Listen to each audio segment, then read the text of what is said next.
এই পৃথিবীতে যারাই নিষিদ্ধ হবে, সত্যের পক্ষে থেকে হকের কথা বলে, এই পৃথিবীতে যোগে যোগে যারা নিষিদ্ধ হবে, আল্লাহ তাআলা যোগে যোগে ওই জাতিকে বিজয় করবে। আর যারা নিষিদ্ধ করবে মানুষদেরকে, আর আল্লাহ রব্বুল আলামিন ওই সব শাসকদেরকে বেইজ্জতি করে এই দুনিয়া থেকে বিদায় করবে। সিদ্ধান্ত কার? আরো আসতে বলেন, সিদ্ধান্ত কার? বাংলাদেশে নিরপরাধ মানুষ মারা যাচ্ছে কি যাচ্ছে না? রক্তপাত শুধু ক্ষমতা টিকিয়ে রাখার জন্য মানুষদেরকে হত্যা করবে, বিনা অপরাধে গুলি করবে, ক্রস ফায়ার দিবে। এইরকম শাসন ব্যবস্থা ফেরাউনের সময় ছিল, নমরুদের সময় ছিল, হামানের সময় ছিল, আবু জেহেলের সময় ছিল। যারা সত্যের পক্ষে থাকবে, সত্যের কথা বলবে, তাদেরকে স্তব্ধ করে দিবে, তাদেরকে নাগরিকত্ব বাতিল করে দিবে। ফেরাউনের পার্লামেন্টে হযরত মূসা নবী নিষিদ্ধ ছিল।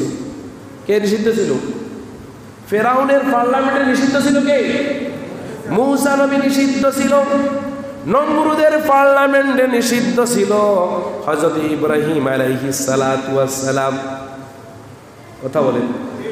আবু জাহেলের পার্লামেন্টে নিষিদ্ধ ছিল মুহাম্মাদুর রাসূলুল্লাহ সাল্লাল্লাহু আলাইহি ওয়াসাল্লাম।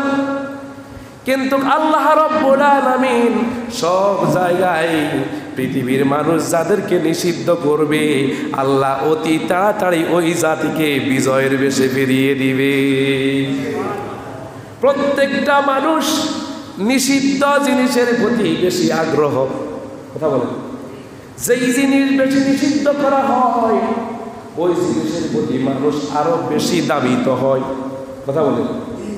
আর যুগে যুগে এটাই প্রমাণ হয়েছে, যুগে যুগে যেই সব নবী রাসূল তাদের নিবন্ধন হারিয়ে ফেলেছে, দেশ ত্যাগ করেছে, দেশ থেকে তাদের নিবন্ধন বাতিল করে দিয়েছে।